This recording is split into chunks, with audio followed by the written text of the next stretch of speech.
vous tous qui êtes là, je pense que c'est peut-être, vous connaissez l'œuvre de Jeanne Gattard, et je veux surtout pas la présenter énormément. Je sais pas. D'abord et avant tout, la parole de Jeanne Gattard que nous avons à entendre, et non pas la mienne. Je vous rappelle juste l'arrivée le pourquoi de cette grande sieste.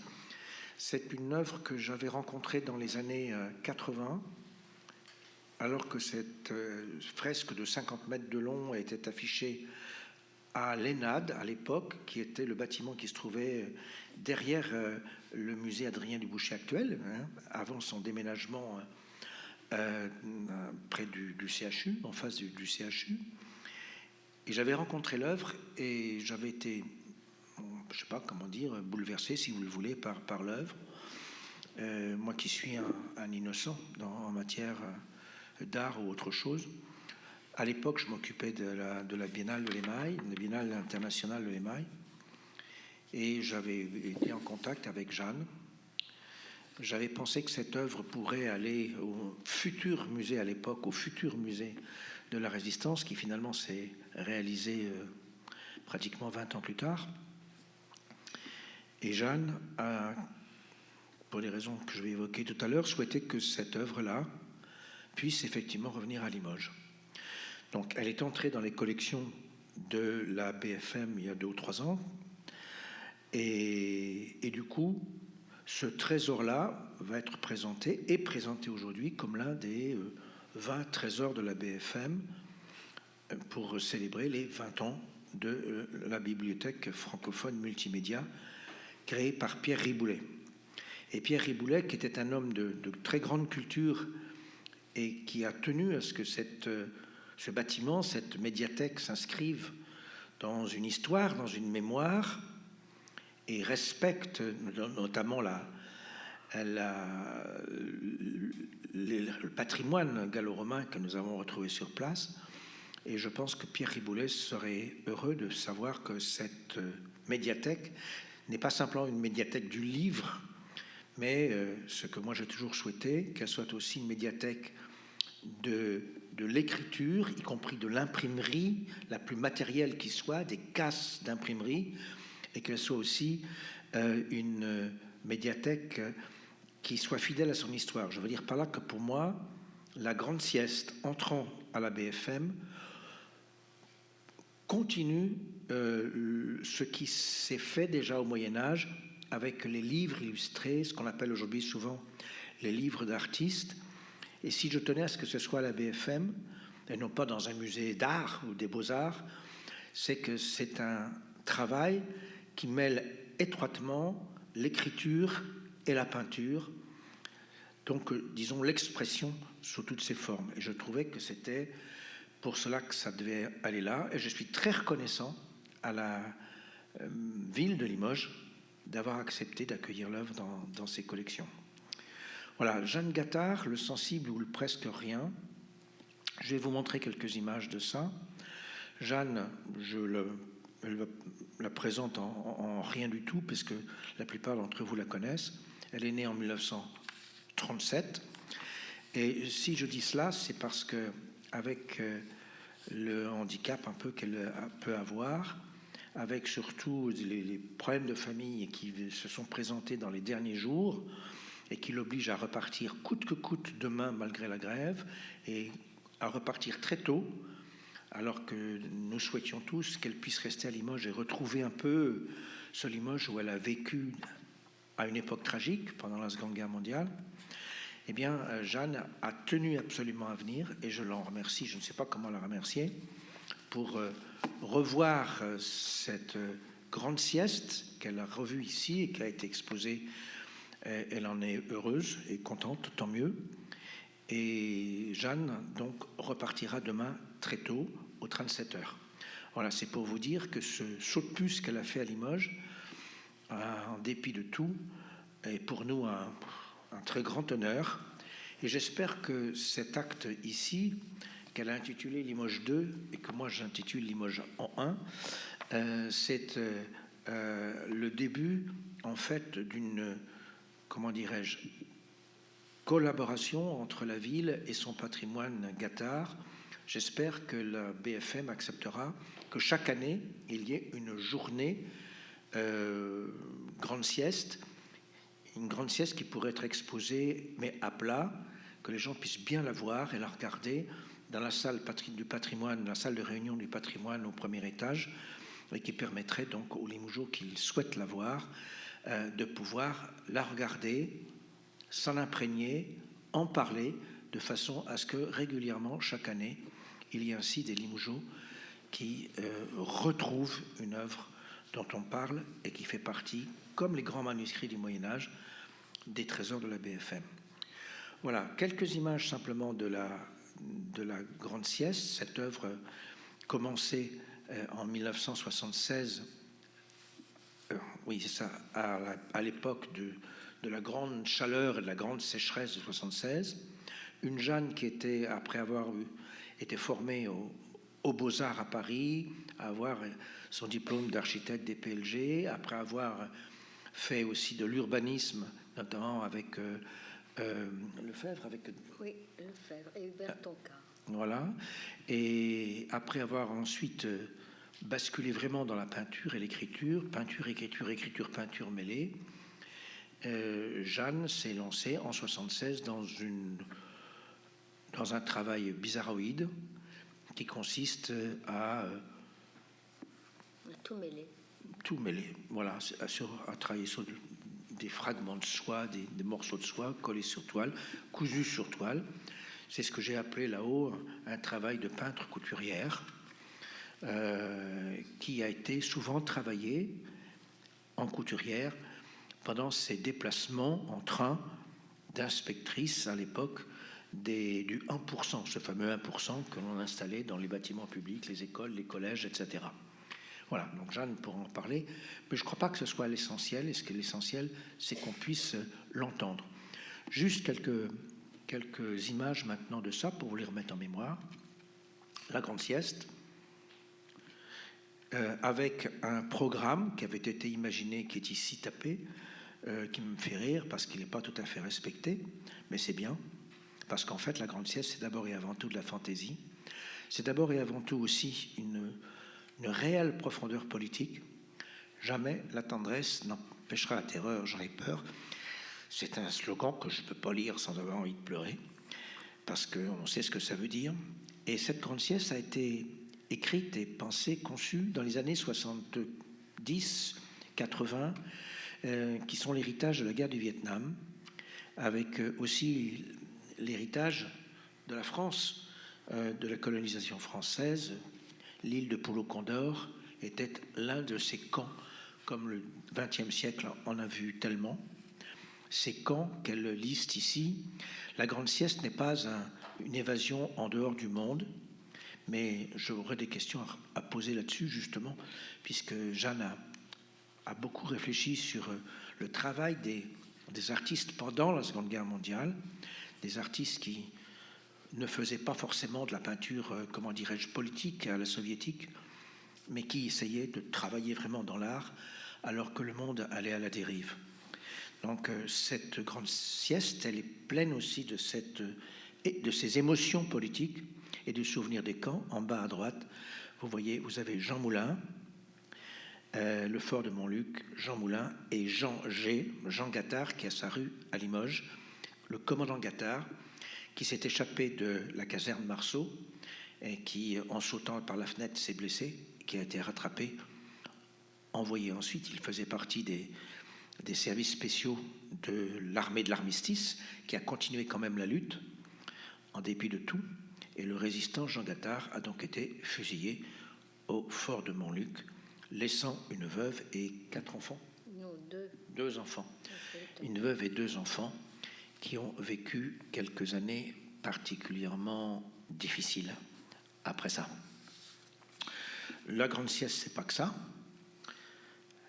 Attention, le sommeil est fasciste, mais la Grande Sieste, c'est aussi un rêve de femme éveillée, avec des morceaux comme ça, 12 et 12, 24 épisodes en 2 parties.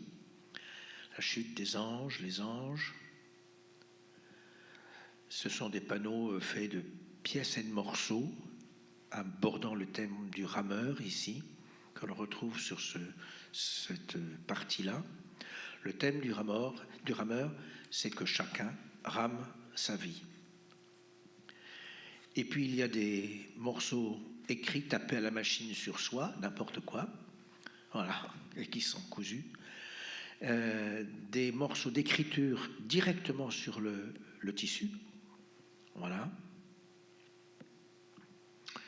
Et puis surtout,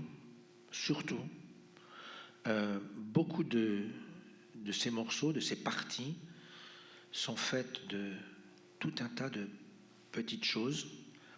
Jeanne a beaucoup travaillé sur les icônes, sur le tout petit, par rapport à, elle vous le dira, par rapport à ces années 70 qui étaient très support surface, et elle, complètement décalée, travaillait comme ça, avec des toutes petites choses, travaillant sur les insectes, sur les sièges, la chaise, le thème de la chaise, ces insectes qui sont ici brossés. Elle a fait un de ses derniers opus, un de ses derniers livres, c'est sur la crevette. Voilà, quelques thèmes comme ça. Et puis, des redondances, des choses qui lui remontent dans la tête, ses souvenirs d'enfance au Maroc, avec le thème du chameau, du palmier, des choses comme ça. Peu importe. Le thème du sous-marin aussi, vu lorsque c'est des souvenirs de Sicile, sauf erreur. Une femme extrêmement sensible, très discrète, d'une, comment dirais-je,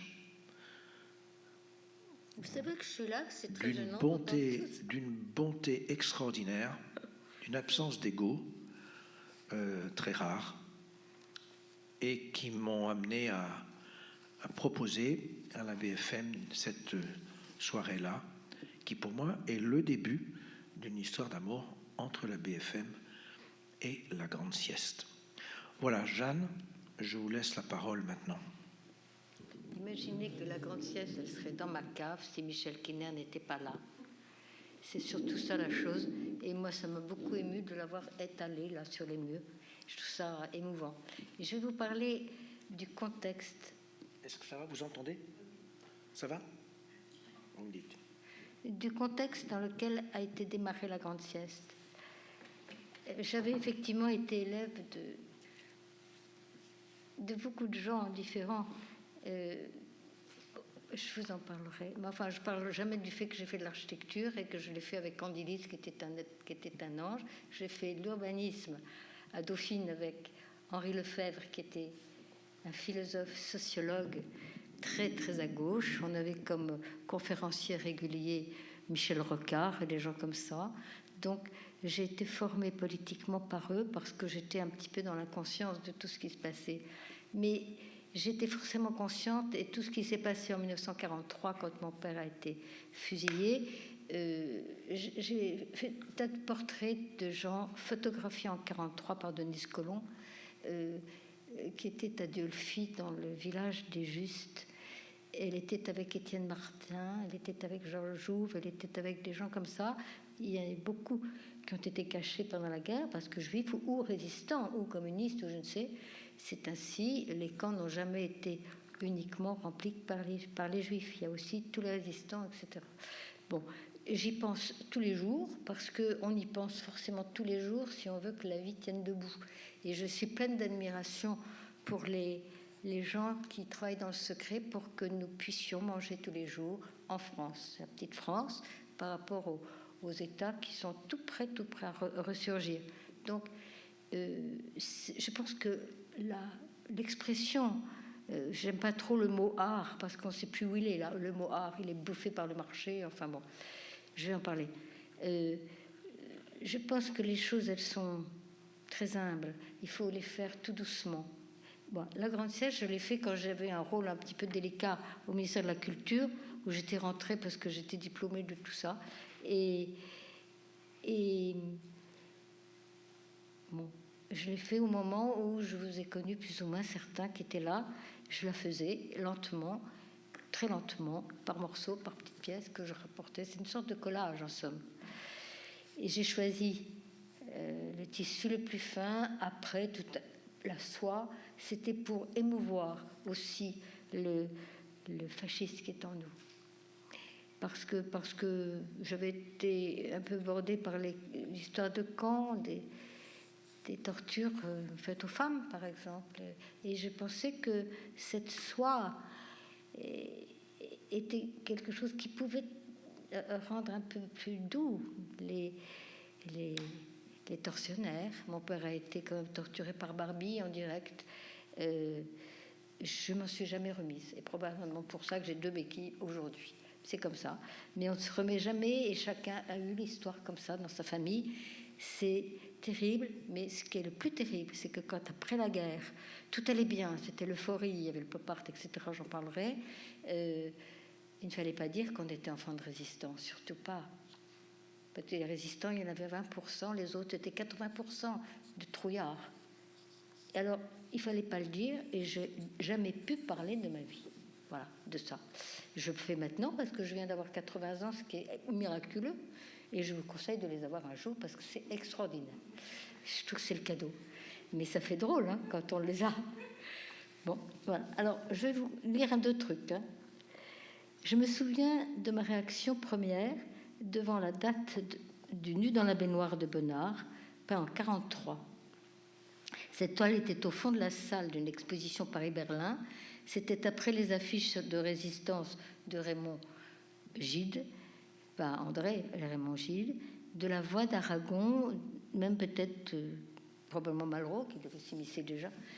Et donc on était en pleine défensive, bagarre dans les affiches, et Bonnard faisait ce Nu dans la baignoire.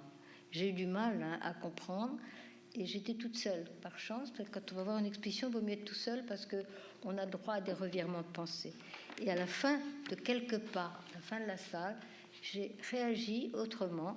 J'étais plus outrée, comme je l'étais a priori, mais j'ai compris que c'était peut-être la solution que de travailler comme ça, la lumière. Et je pense que la lumière est en guise d'espoir. C'était, je pense, un peu comme ça qu'il a lutté, chacun son truc.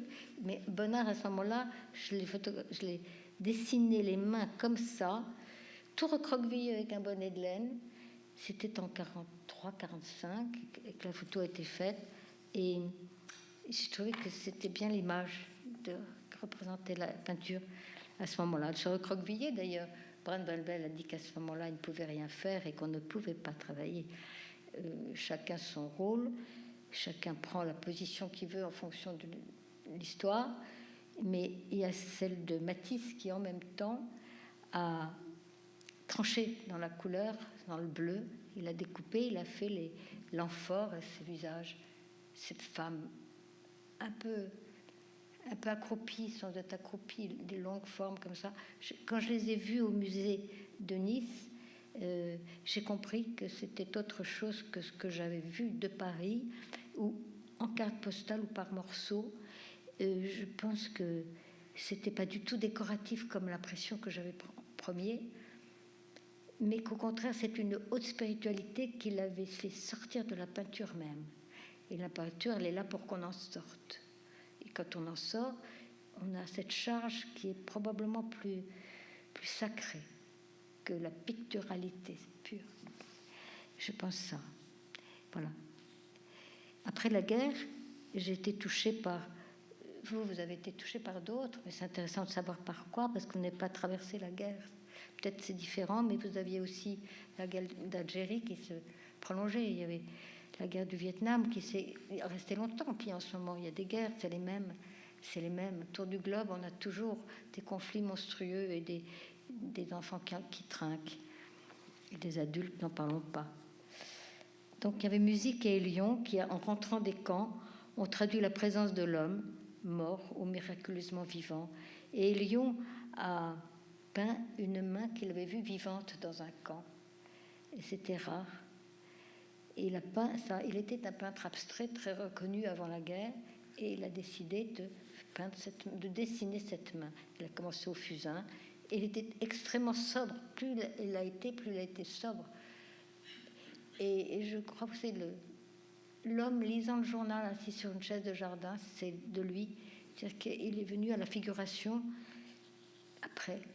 Parce que le concept intellectuel, il dégringole quand on a traversé des difficultés.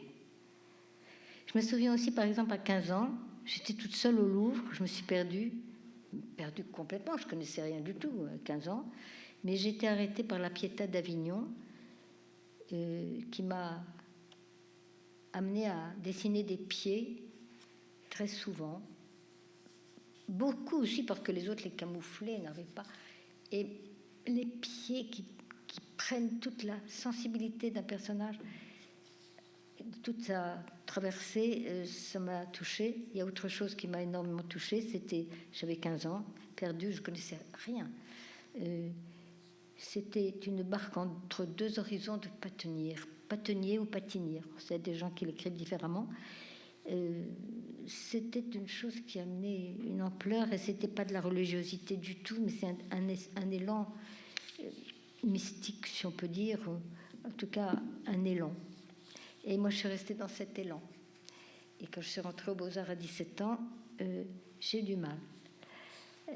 J'ai eu du mal, non, pas du mal, j'étais heureuse d'y être. Je sortais juste du lycée, j'avais eu l'admission en 2 mois, c'est incroyable. Et j'étais trop jeune pour rentrer, ils m'ont gardée parce que le concours avait eu lieu et qu'ils étaient obligés de me garder. Mais j'étais en décalage complet avec des étudiants qui avaient 50 plus que moi, donc j'ai toujours été en décalage. Et je continue à l'être, vous voyez, ça ne s'arrange pas. Je suis décalée. C'est un type charmant qui est un critique littéraire qui avait écrit ça.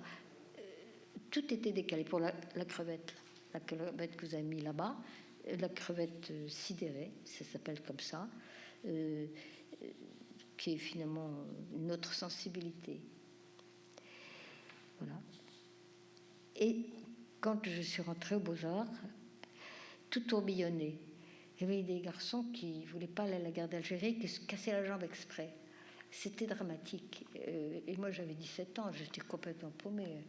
Il y avait de quoi. Tout tourbillonnait, la guerre d'Algérie, la guerre du Vietnam, le pop art aux États-Unis. Et je ne suis pas loin de penser, comme avec le Nu dans la baignoire, que le pop art, c'était peut-être autre chose. C'était peut-être une explosion de joie après la guerre, même si pas mal d'Américains étaient très inconscients de ce qui s'était passé en Europe. Je pense que c'était aussi l'explosion par la couleur.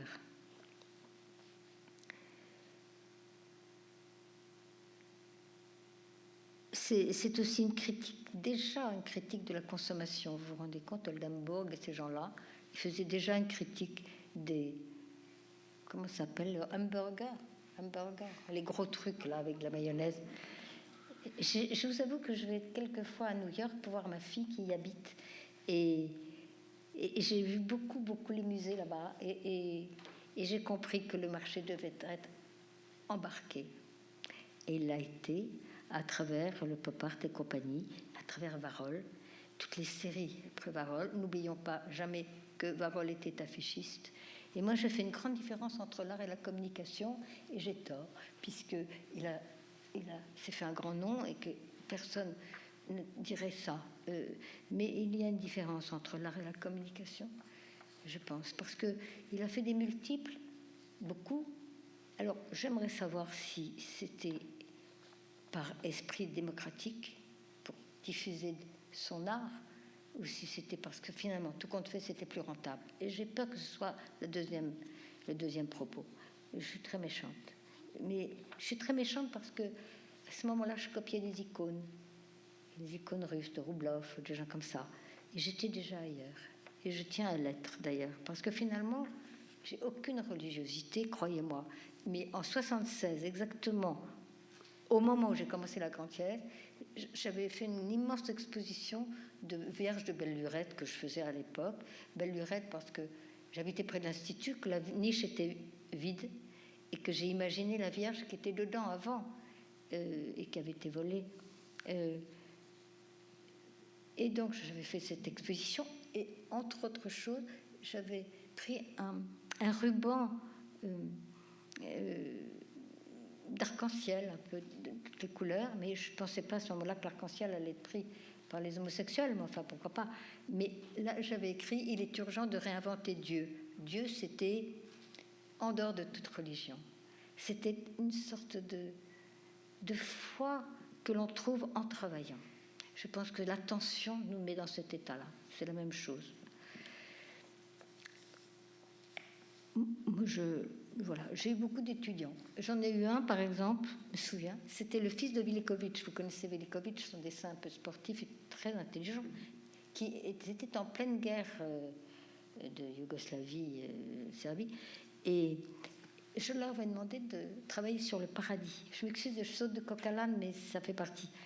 Et il m'a fait une main tenant une pomme. C'est pas moi.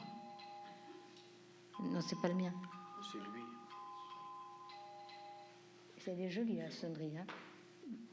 Alors, il faisait une pomme au centre de son dessin, qui était un format raisin, comme ça. Il y avait cette main crispée sur la pomme qui était d'une grande force. Et puis, il avait fait du remplissage autour. Et je lui dis, ça se passe là. Il s'est retourné. Il m'a regardé furibond. Il m'a dit, je sais.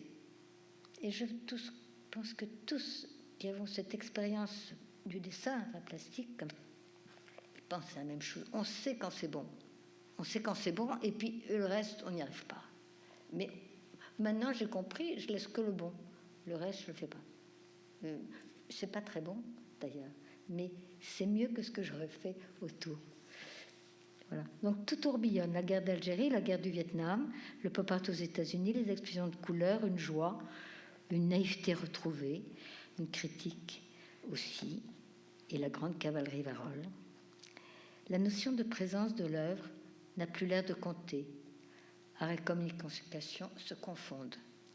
Si je dis ça, c'est que j'ai, comme tout le monde, un instrument comme ça qui pèse 1 kilo, sur lequel j'ai déjà écrit une dizaine de livres, et j'ai voulu me faire un site, comme tout le monde. Et je l'ai fait avec un professeur d'informatique, j'étais très chic et tout. Mais au bout d'un mois, une fois que le site a été fait, je m'étais déshabillée de mon ego. Et c'est excellent de se faire des sites parce que c'est fini et on n'est plus rien. C'est la sensation que j'ai eue.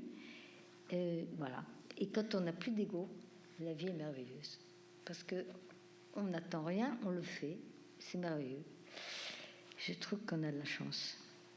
Et cette confusion entre l'image et la présence aujourd'hui est quand même absolument continuée ou soulignée par nos technologies là, parce que l'image sur l'écran est beaucoup plus belle que la platitude qu'elle a, poreuse et tout sur le papier.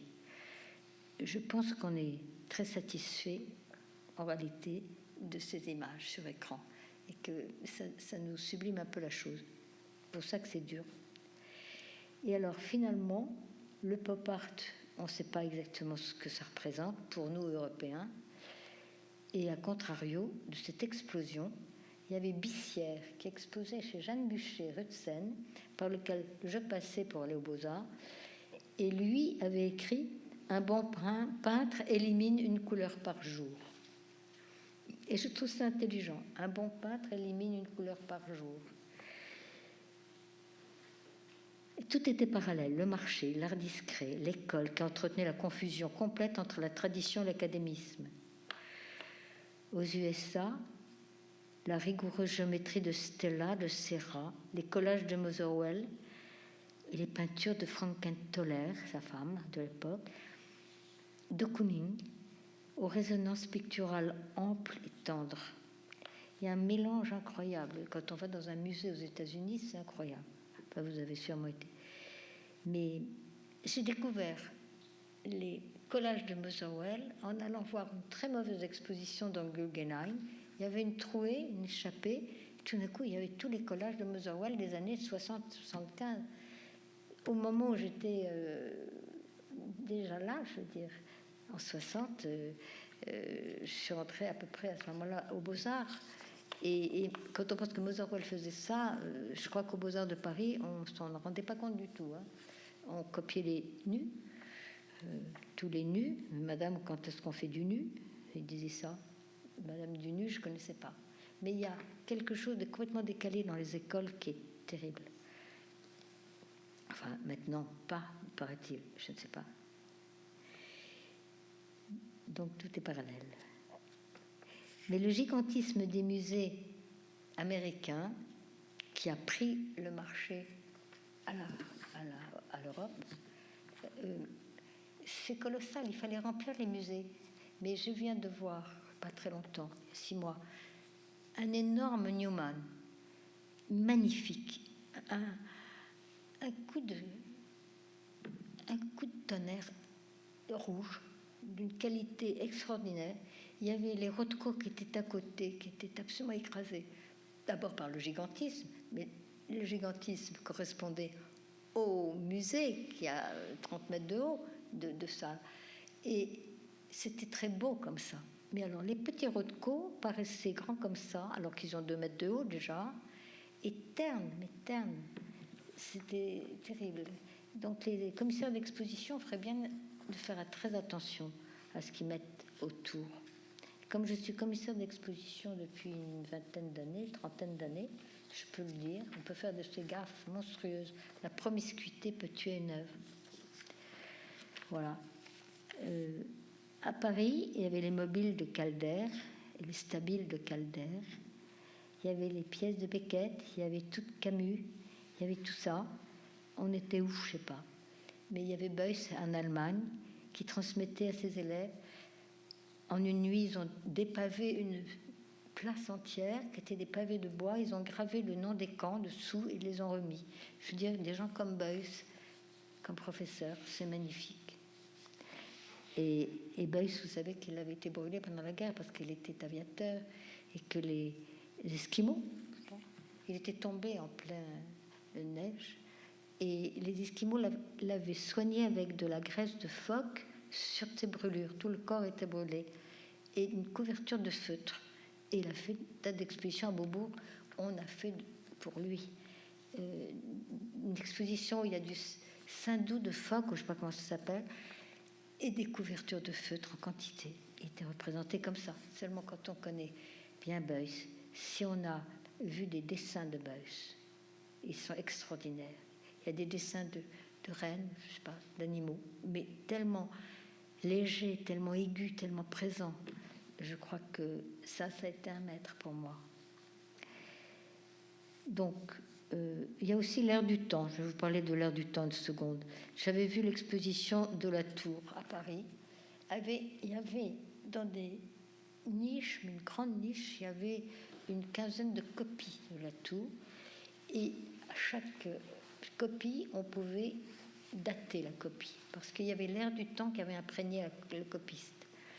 Et les couleurs étaient aussi ternes que celles des petits Mongoliens qui peignent tout des couleurs très subtiles, mais en rose et vert, gris.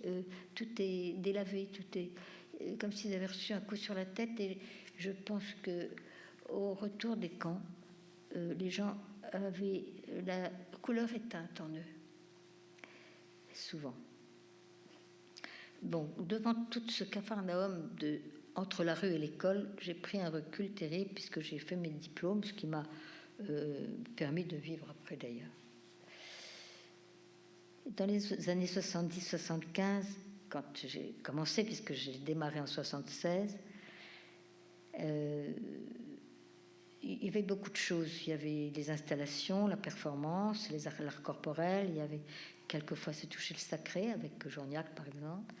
Il y avait le groupe Fluxus, avec une grande exposition Vostel au musée d'art moderne de la ville de Paris. J'ai fait une vidéo sur lui avec l'organisme avec lequel je travaillais,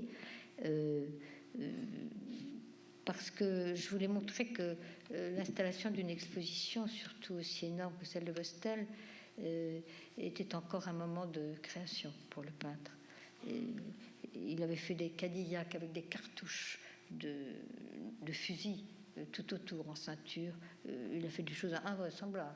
Les petites cuillères des camps, quand on marchait, ça faisait un bruit de je ne sais quoi derrière les barbelés. Il a été très marqué parce qu'il était dans les camps quand il était petit.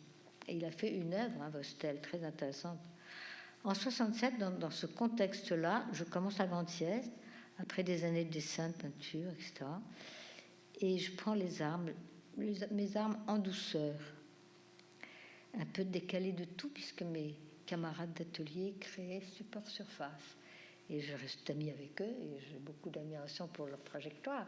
Mais ils étaient plus intellectuels que moi. Et pourtant, je travaillais aussi mon diplôme avec Lefebvre, alors qu'il n'y avait pas plus intellectuel à l'époque que Dauphine, vous imaginez. Il fallait prendre un dictionnaire, on parlait que d'épistémologie et tout était compliqué quand même pour moi.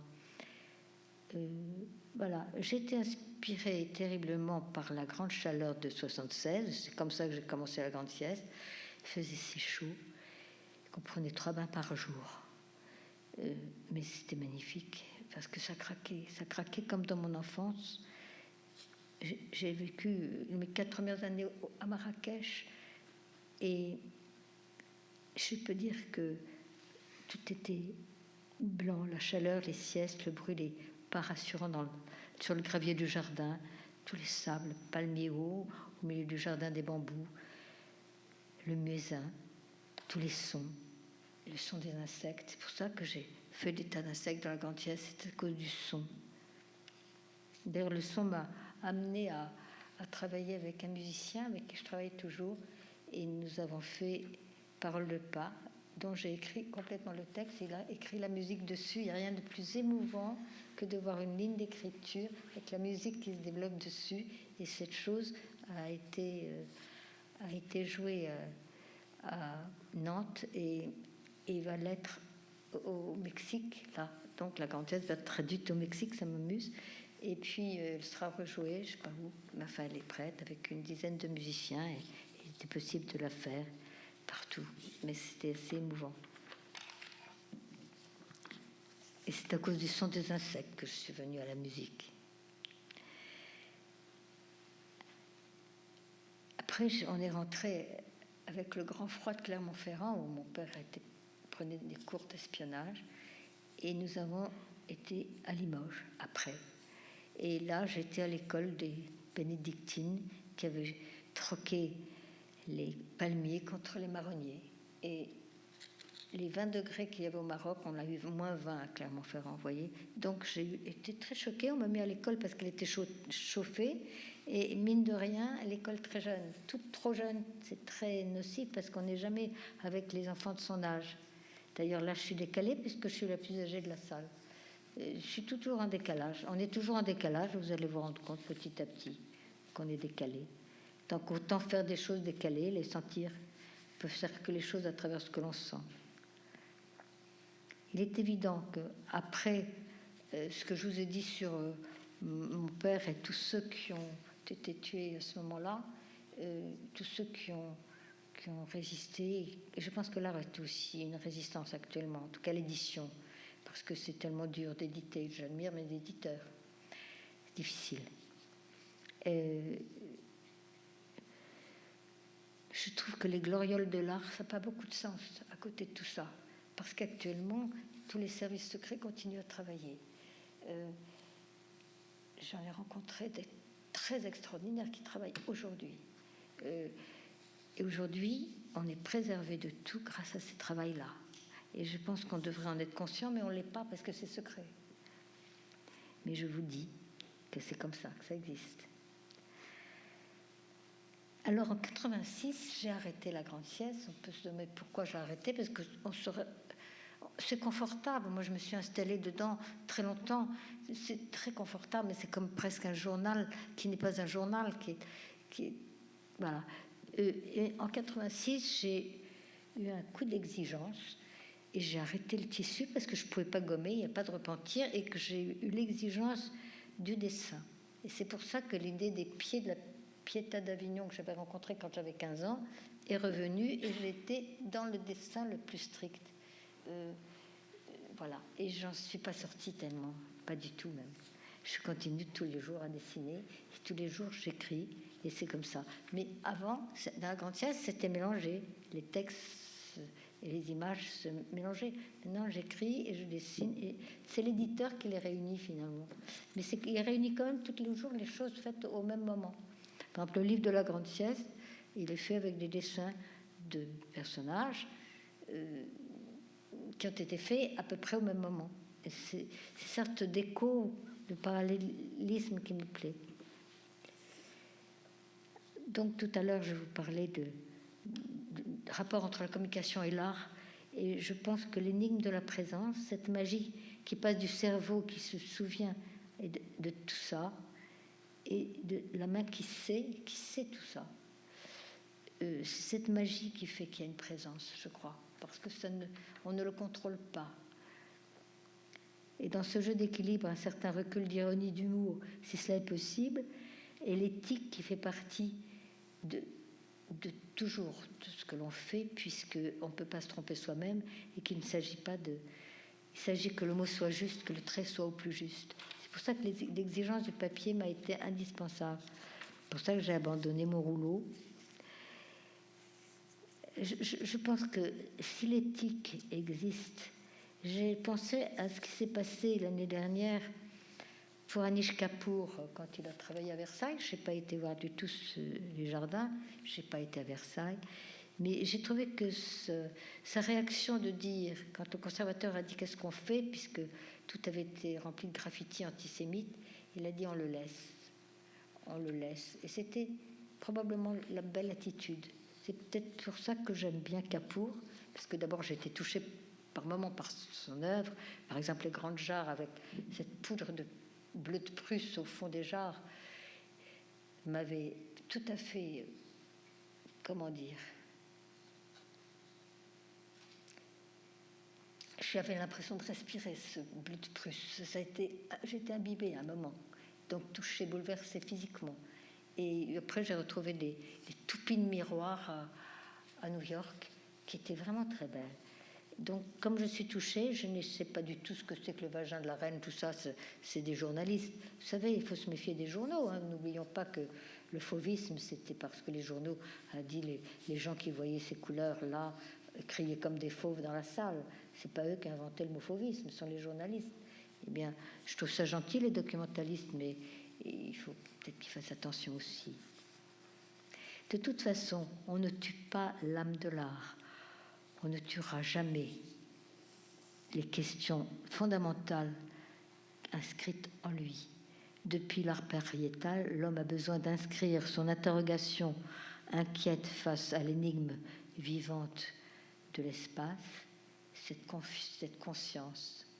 Et cette conscience amène, je ne sais quoi, quelque chose de sacré qui n'a rien de religieux. Et dans la vallée des merveilles, au-dessus de Menton, j'ai vu, c'est un peu carré. Il y a un homme qui fait ça, c'est coupé comme ça, en carré comme ça. Il y a la tête et les mains. Et c'est une prière pour que la pluie tombe. Et je trouve c'est extraordinaire. C'est date de quand, la vallée des merveilles? 30 000 ans, 60 000 ans? Oh non, je sais pas.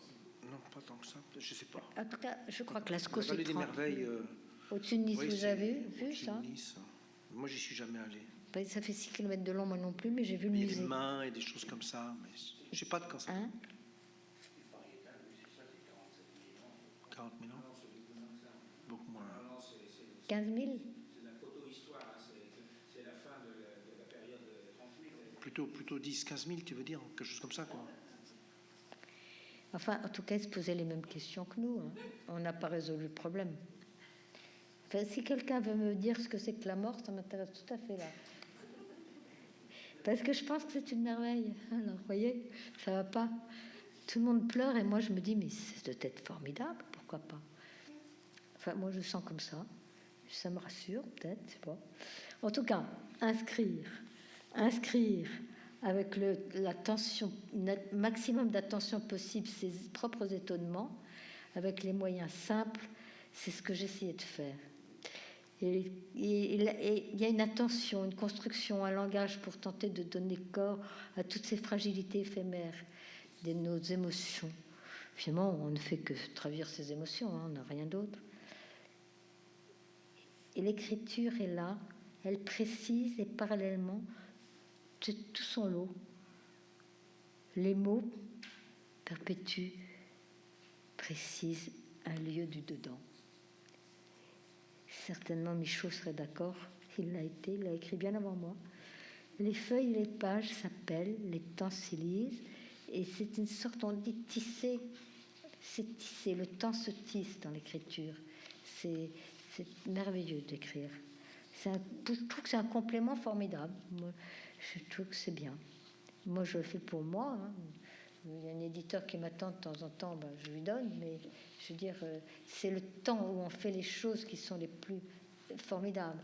Après, c'est extrêmement douloureux en réalité. Une exposition, c'est toujours très douloureux, sauf quand on met une pièce d'il y a 30 ans et qu'on vous l'expose comme ça, à plat sur le mur, c'est magnifique. Mais au moment même où on fait l'exposition, c'est toujours douloureux, je crois. Et quand on dit alors ça a bien marché, ça veut dire quoi? Ça a bien marché, c'est des questions de sous, encore de sous. Je pense que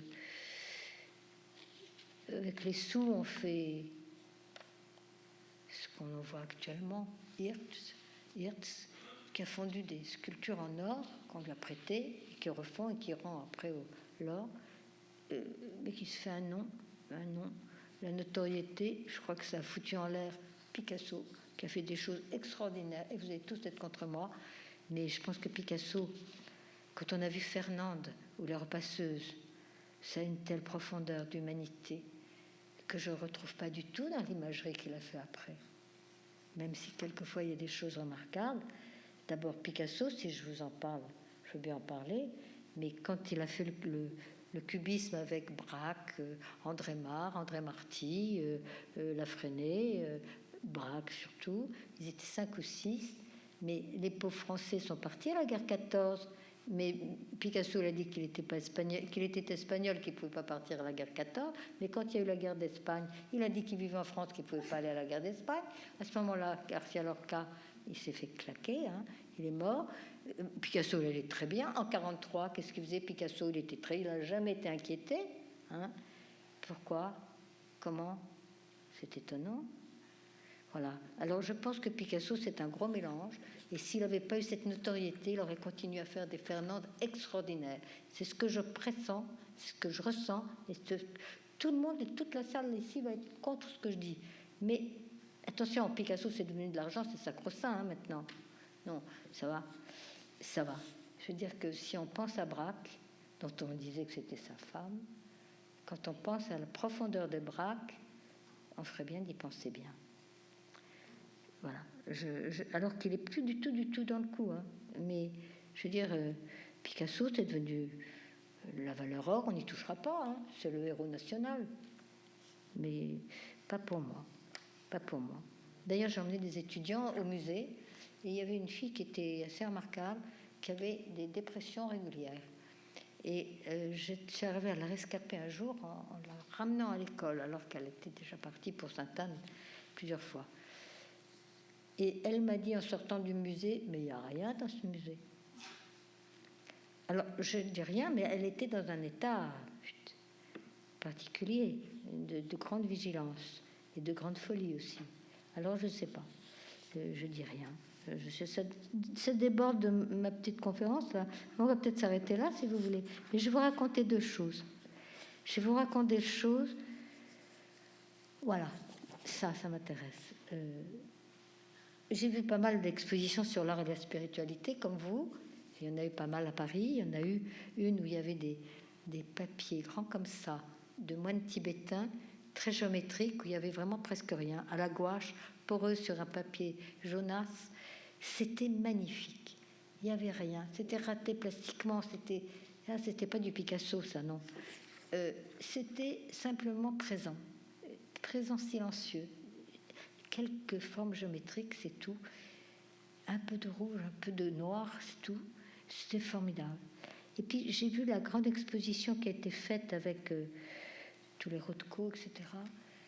Je ne sais pas si elle était au Grand Palais ou où elle était. Il y avait une exposition sur l'art et la spiritualité, vous l'avez peut-être vu. C'était pas mal. Il y avait beaucoup de choix et c'était très bien. Mais au-dessus des Rothko, le conservateur avait installé une petite toile grande comme ça, comme un accident, comme un truc vert pour sortir, salle de sortie, vous voyez, comme là-haut. C'était rien, mais c'était juste. Et ça m'avait bouleversée.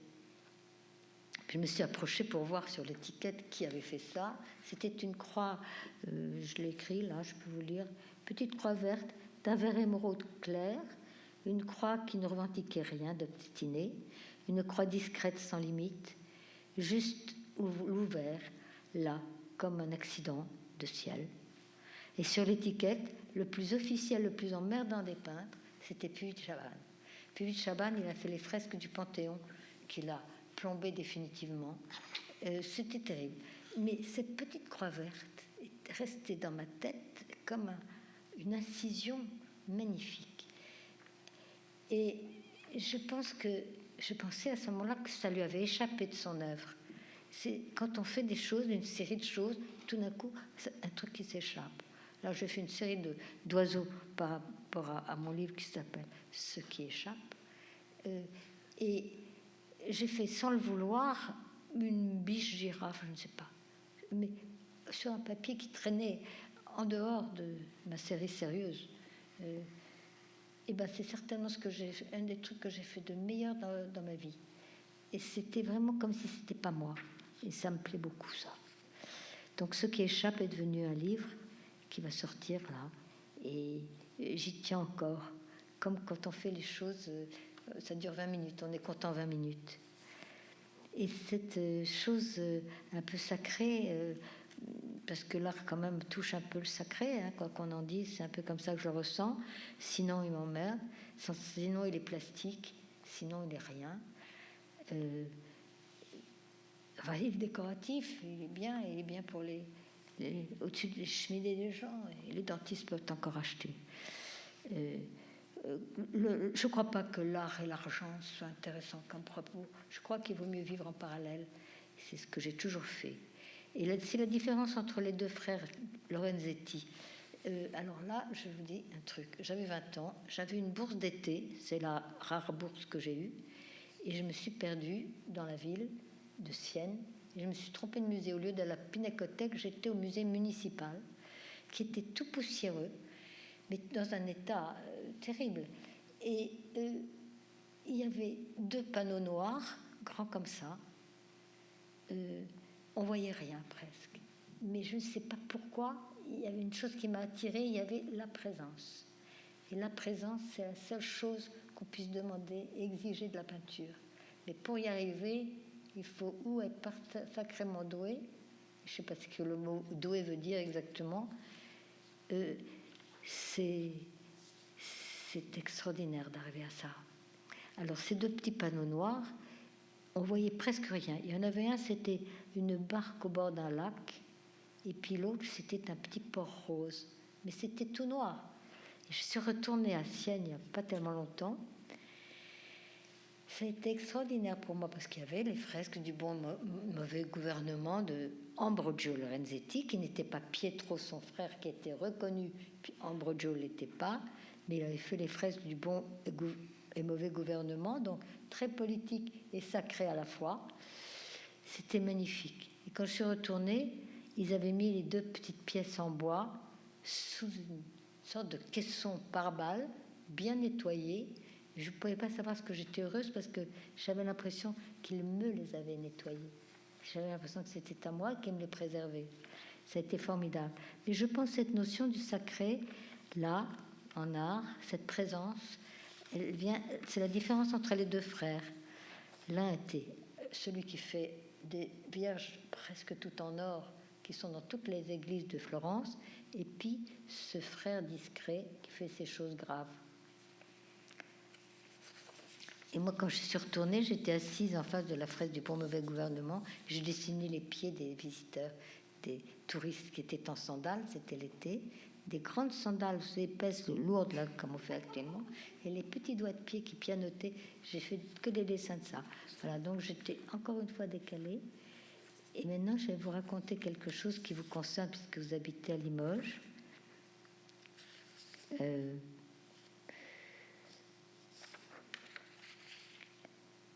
Sur la place de la rue Haute-Vienne,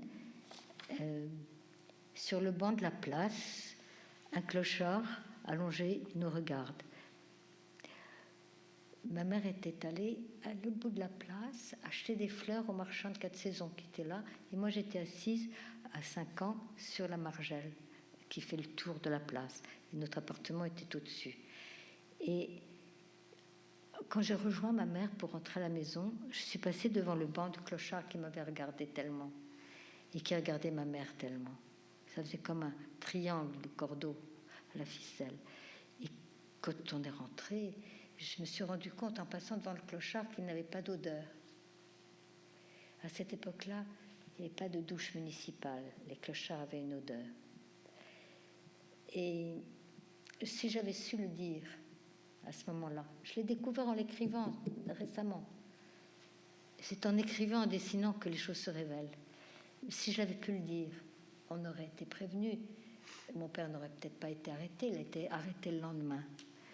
Les fleurs étaient encore sur la table. C'était des œillets de poète. Voilà. Et puis, j'étais à l'école des bénédictines aussi. Et on avait, avec ma sœur... D'ailleurs, ma sœur a écrit un livre sur l'histoire de mon père. C'est pour ça que je n'en parle pas beaucoup. Il est très bien écrit. Je n'en parlons pas. On avait des pupitres en bois, comme les enfants, là. Et puis, à l'intérieur, il fallait que ce soit bien rangé. Donc, les sœurs ouvraient tous les pupitres pour voir si on rangeait bien les pupitres. Et moi, j'avais des papiers un peu compromettants, si on peut dire, dangereux, avec les listes des noms des gens à préserver, etc. Et j'avais glissé dans mon pupitre ça, que j'étais dans mon cartable. Et la sœur, je ne l'ai pas regardée, mais j'ai regardé le pupitre. J'avais 5 ans et demi. J'ai tellement regardé le pupitre qu'il ne l'a pas soulevé. Et ça, c'est les surprises de Limoges. Peut-être que la sœur s'est rendue compte qu'elle faisait un acte de résistance en ne soulevant pas le pupitre. Mais j'ai eu cette force du regard. Une autre fois, ma mère m'a dit, ça c'était à Paris, après la mort de mon père, elle m'a dit, fais arrêter le bruit de la rue. J'avais donc 6 ans. Et je suis descendue, j'ai fait arrêter le bruit de la rue. C'est-à-dire que les gosses étaient très contents parce qu'il y avait une grève des boueux, il y avait des boîtes de conserve. Alors, ils s'en sont servis pour faire du football. Et dans la résonance de la rue, c'était difficile pour ma mère qui était très malade. Et je suis descendue, et je les ai regardés, et j'ai arrêté le bruit de la rue. Et bien, je crois qu'avoir donné toutes mes forces à ce moment-là, j'en ai plus.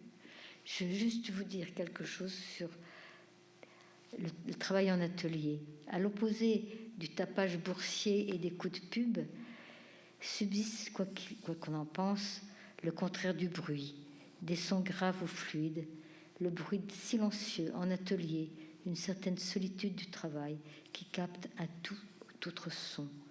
La peinture y porte son poids d'histoire, son poids de chair, d'humanité, avec ses visages, ses corps, par la vibration de sa matière même.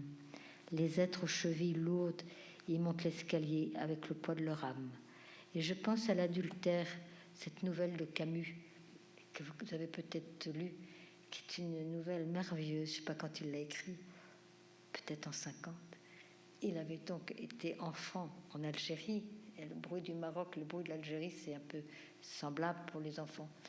Et il a écrit l'adultère. C'est une femme qui est mariée à un commerçant, un VRP, comme on disait autrefois, qui allait de ville en ville pour représenter je ne sais quel ingrédient. Et alors ils sont couchés, alors elle l'accompagne un jour, et ils sont couchés tous les deux dans la chambre d'hôtel, et il s'endort, et elle sort subrepticement de la chambre avec ses babouches et monte l'escalier derrière et monte jusqu'à la terrasse. Et j'ai toujours vu, parce que la nouvelle est tellement bien écrite, que je voyais les chevilles de cette femme en babouche monter lourdement l'escalier. Et quand il arrive sur la terrasse, il y a la lune. Elle regarde la lune et elle a, écrit Camus, une extase. Donc il a appelé ça l'adultère, et après elle redescend se coucher avec son mari. Voilà. Et j'ai trouvé que c'était d'une force inouïe. Et puis, dans le premier homme de Camus, si vous le lisez, il y a ce poids d'humanité extraordinaire. Voilà. je trouve c'est sympathique de parler de Camus parce que c'était un être d'exception. Et comme on avait vécu l'enfance à la chaleur, je ressens son texte de cette façon. Voilà, je ne vous embête plus. J'ai essayé de faire quelque chose autour de cette grande sieste. Voilà, je vous dirai, si c'était une lettre, je vous dirai je vous embrasse à la fin.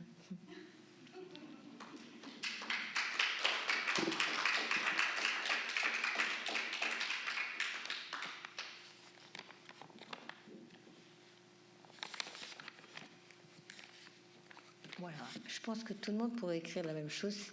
C'est quand il travaille dans son atelier, c'est un peu comme ça. Mais quoi qu'on fasse, c'est l'attention qui compte. Quelque travail que ce soit. Par exemple, tout à l'heure, dans la chambre d'hôtel, il y a un type qui est venu, c'était un peu un maçon, je sais pas, et il avait cette gentillesse et cette attention qu'il a remis le chauffage. Je veux dire, quoi qu'on fasse, si on a l'attention, on est dans le juste. Et je pense que les prières, c'est pas autre chose. Et quand on est dans son atelier, on fait pas autre chose.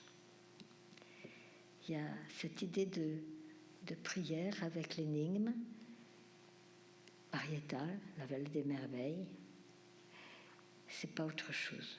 Et je pense que nos petits amis des grottes étaient dans la même attention. Pourquoi ? Je ne sais pas pourquoi.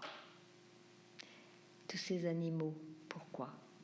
Est-ce que c'était pour assouvir accepter la peur ? Je ne sais pas. Pourquoi un ours, par exemple ? Pourquoi on met un ours en peluche dans les berceaux de nos enfants ? C'est pour les défaire de la peur, je pense. Et pourtant, on crie au loup. Au loup, ça fait peur. À l'ours, jamais. Alors que l'ours, il vous bouffe tout de suite. J'ai des tas de trucs comme ça, tout bête. Quand j'ai découvert que la chanson des marionnettes que vous faites à vos petits-enfants ou vos enfants, c'est ainsi font, 3 petits tours et puis s'en vont, ça veut dire t'es là, mais tu restes pas longtemps. Alors, à la naissance, on leur fait le coup de leur prévenir, mais on leur dit pas vraiment. Voilà, c'est ça l'art, c'est essayer de trouver des choses inattendues comme ça. C'est-à-dire que ce pourquoi tout, pourquoi on est là, il dure tout le temps. Et donc, quand je faisais la grande sieste, je me disais ça déjà. Et on me dit ça tout le temps. Mais vous n'avez pas mis des ours dans les berceaux de vos enfants ? Non ? Il y a plein d'ours. Il y a plein d'ours, voilà. Il y a un chien. Ah ben voilà, les petits-enfants. Et puis des choses absolument informes, comme en ont tous les enfants aujourd'hui, qu'ils appellent un doudou, et qui revêt des formes bizarroïdes. Eh bien, à côté de chez moi, il y a une boutique qui vend, il y a écrit SOS Doudou. Parce que comme c'est pas très loin d'un jardin, quand les enfants perdent leur doudou, c'est un tel drame que... Mais c'est ça. Et pourquoi on a fait des ours, des doudous ? Mais moi, j'aimerais savoir pourquoi. C'est ahurissant, c'est une industrie. Alors, je peux vous dire, ça m'intéressait à un moment, pourquoi j'avais des étudiants aux Arts Déco, et je travaillais un moment avec un psychanalyste qui était adorable, et on faisait les cours à 2. J'ai compris pourquoi, parce qu'il n'avait pas le temps et que moi, je préparais les cours. Mais il nous avait dit, amenez chacun un objet qui vous touche. Et moi, j'avais amené une clé de berlinoise pour ouvrir les portes cochères. Et c'est la même d'un côté et de l'autre. C'est-à-dire qu'on ouvre la porte cochère, mais quand on s'en va, on prend la clé, donc on la referme. C'est très intelligent. J'avais amené ça, c'était une petite énigme intéressante. Lui, il avait emmené l'ours de son enfance, qui était en cuir. Je peux répondre ? C'est pas moi. Non, c'est moi. Je peux répondre parce que... Bien fait. Excuse, j'ai des urgences familiales, là. Je sais pas où il est. Ah oui. Vous savez, je vais vous dire, la première conférence que j'ai faite, Mais il s'est fatigué. à Nice. Juste, je regarde ce que c'est parce que ma fille est très malade Et je dois voir, parce que si elle a dû rester à l'hôpital, j'ai besoin de savoir. Alors, excusez-moi, je regarde juste si c'est elle. Hein. Je ne vous ferai pas le coup de foi.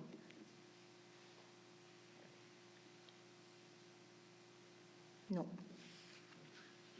Bon, je ne sais pas ce que c'est. Alors, pardon, je m'excuse, c'est comme ça. La vie, alors, moi, je vais vous dire un truc. Robert Filliou, quand il a écrit la vie est plus importante que l'art, mais l'art nous montre que la vie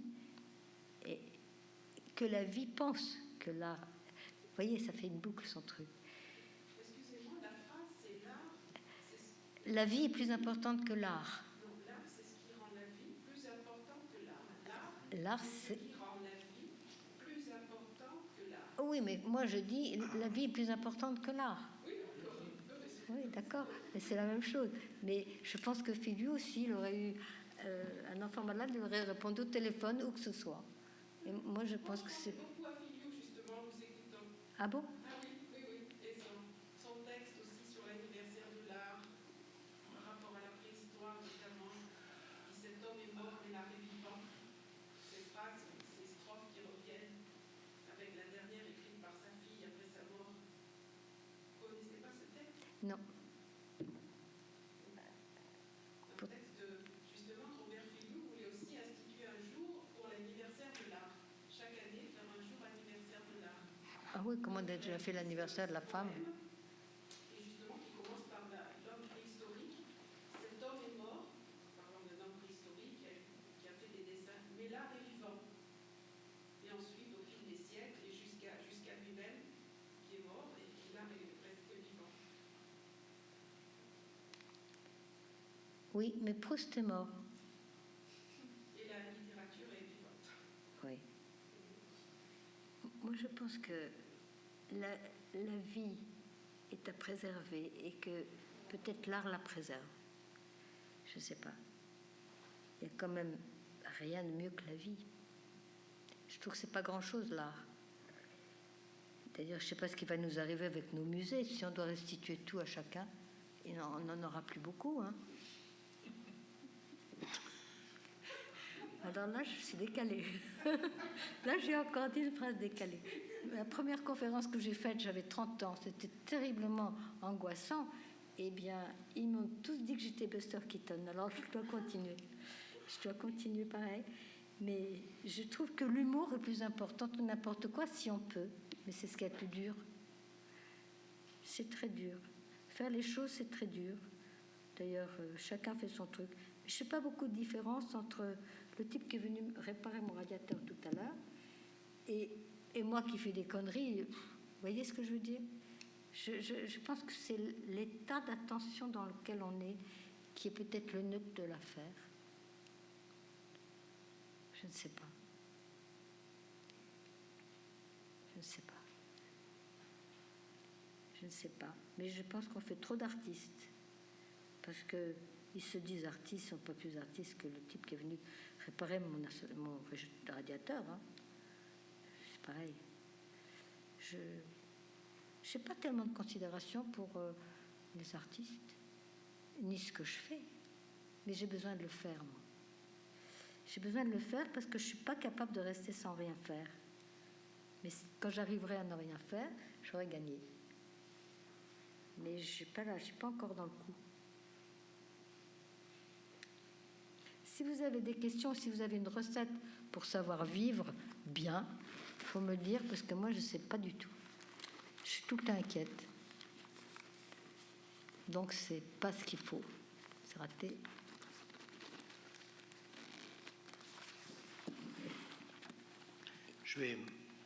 Je vais passer pour un affreux,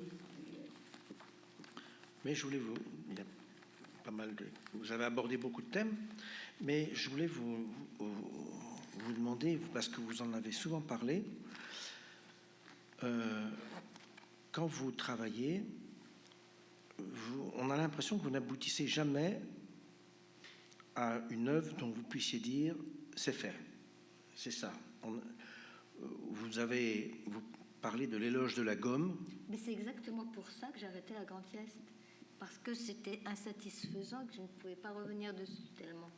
Je veux dire que C'est bien la peinture, mais la peinture c'est bien parce qu'on peut le laver. Par exemple, Matisse, lui, il lessivait sa peinture quand il n'était pas d'accord, il nettoyait l'essence.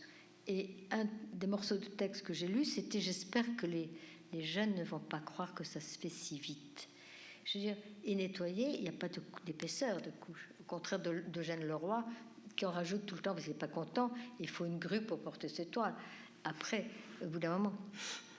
C'est vrai, hein, c'est vrai. C'est Catherine Thiac qui me l'a dit. Ils ont dû faire venir une petite grue pour porter la toile parce qu'elle pèse tout de suite 500 kilos au bout d'un moment.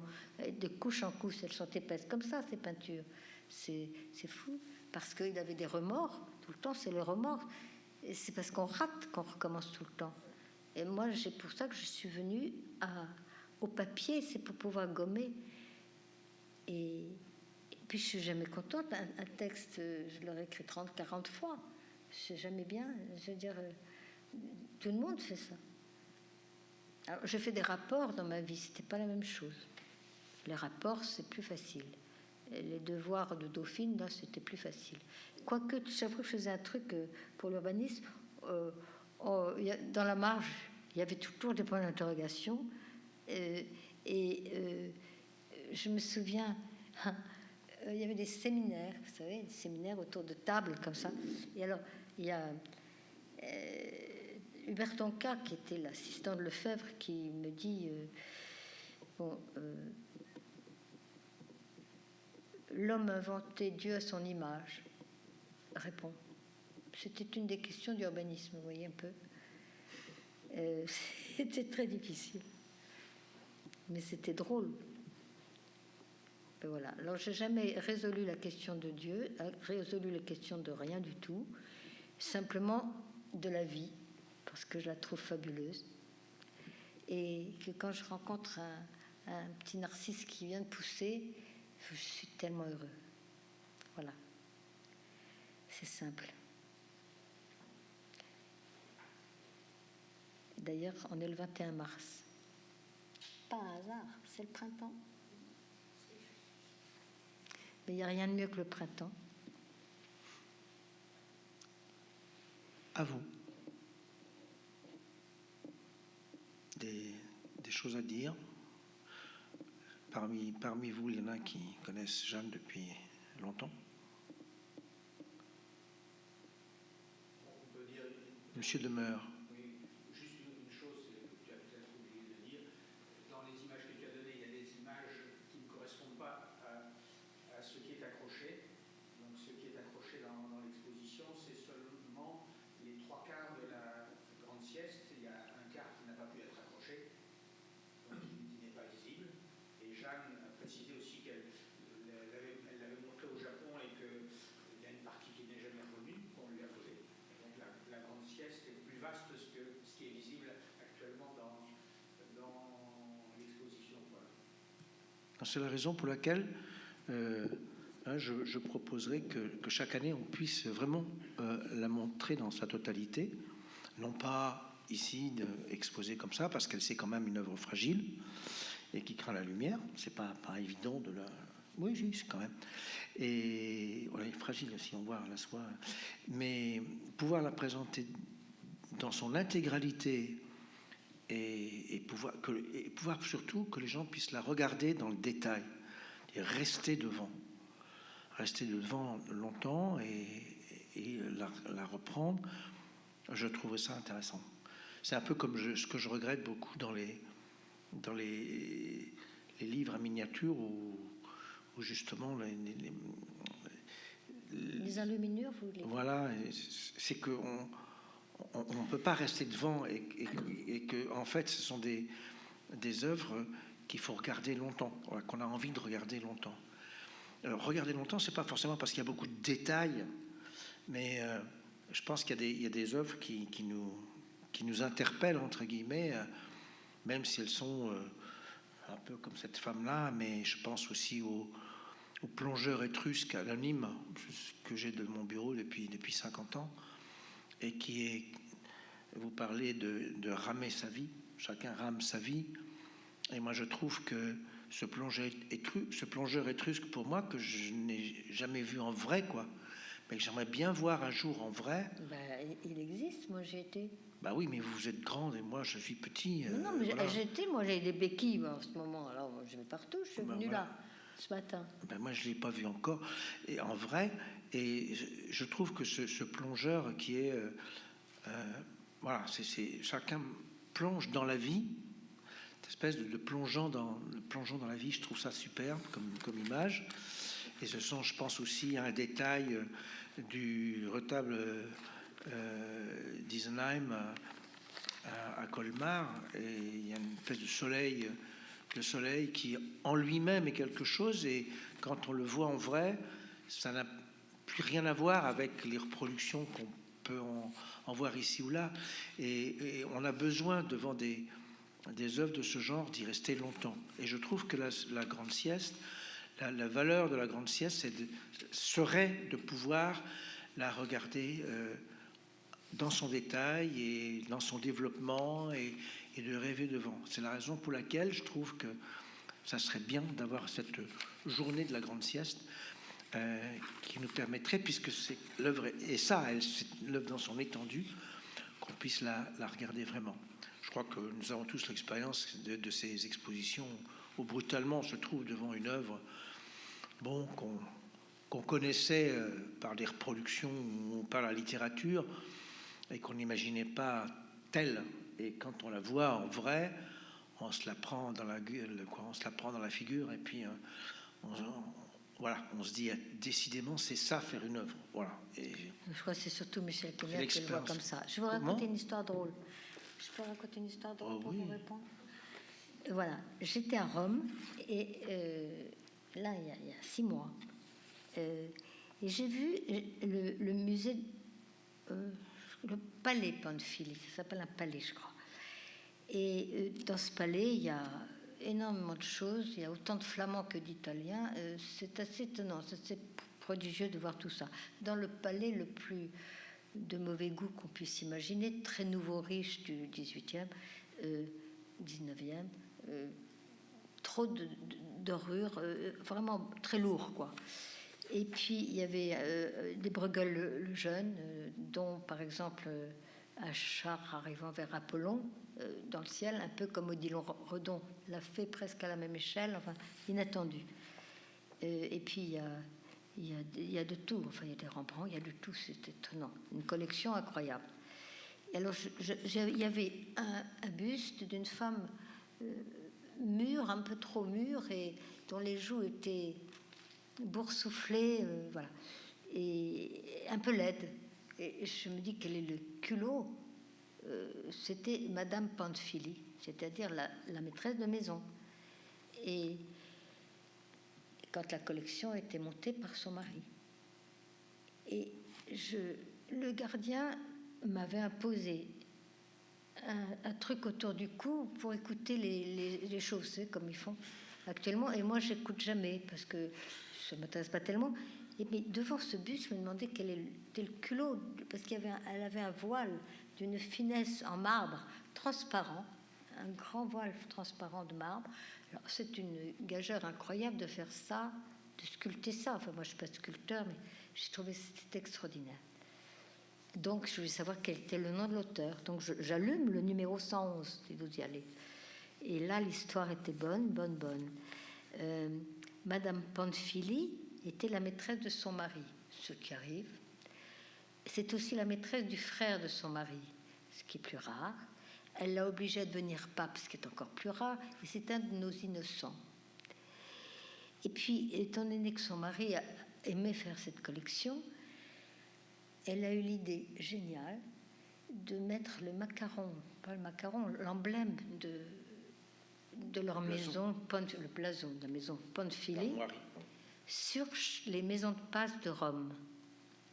Et elle touchait une ristourne à chaque passe. Et c'est grâce à ça qu'elle a pu acheter là. D'accord ? Je peux vous signaler aussi une chose, c'est, comme il n'y a pas beaucoup de monde, je peux le dire, Monsieur Trump a été élu au détriment de beaucoup de pourcentage quand même de gens. Et le lendemain de son élection, Monsieur Arnaud a été le voir. Bon, je trouve que c'est de même nature. Voilà.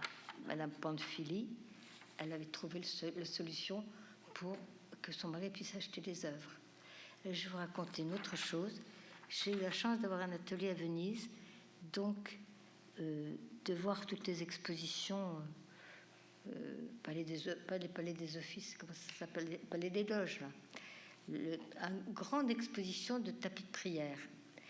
Et puis j'étais émerveillée par un tapis de prière, mais c'est drôle, ça faisait comme ça, comme si le haut de là posait sur l'horizontale. Je ne comprenais pas très bien, mais il était bourré d'oiseaux. C'était d'une grande, grande beauté. C'était iranien, je crois. Et puis j'arrive à Paris, donc le 1er septembre. Le 3 septembre, je vais voir à nouveau une autre exposition de tapis de prière qui était là, rue de Rivoli, aux Arts Déco, au musée des Arts Déco. Et là, je vois le bas de l'arbre. Il y avait le tronc, encore un peu de feuilles, et les oiseaux étaient par terre. Eh bien, c'était un trophée de guerre, butin de guerre, qui n'avait jamais été depuis... j'ai dû voir ça il y a 15 ans. Il n'avait jamais été rabouté. Les deux parties sont restées, puisque, comme il y a eu la guerre, il a fallu couper le tapis en deux pour que les deux pays puissent avoir un morceau. Voilà. Alors, ça, c'est des choses que je trouve inénarrables ou ignobles, je ne sais pas quoi dire, mais qui perdurent. Regardez, les spoliations pendant la guerre, ça a été pas mal, hein.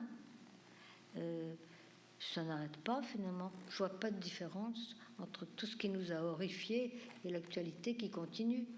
Parce que, excusez-moi, j'ai le droit de le dire quand même. J'ai été voir l'œuvre de Getty, là-bas, au Bois de Boulogne. Mais Getty, il a fait des choses fantastiques. Il s'appelle Getty, non? Guéry. Comment il s'appelle, l'architecte? Guéry. Bon, j'ai vu des trucs formidables, des sortes de trucs penchés incroyables à New York récemment, très très beaux, du même type. Et puis j'ai vu la sculpture qu'il a fait Bois de Boulogne. C'est pas de l'architecture, c'est de la sculpture, on est d'accord. D'ailleurs, il y a très peu de place pour montrer des œuvres, il n'est pas question de ça. C'est la collection Vuitton, hein, d'accord. Bon, ben l'art n'a rien à voir avec ça. C'est une très belle sculpture. Il a même trouvé des points de vue formidables, mais c'est un stabile magnifique dans lequel on peut rentrer. C'est magnifique, mais pas un musée. Et c'est le musée de M. Arnaud. Pas bientôt, ce sera le musée de M. Trump. Voilà. Mais on a bien vu le jeu de l'argent là-dedans. Et c'est pour ça que être professionnel de l'art, c'est impossible. Ça va pas, non. J'aime encore mieux me réfugier dans mes petits trucs, parce que là, c'est pas possible.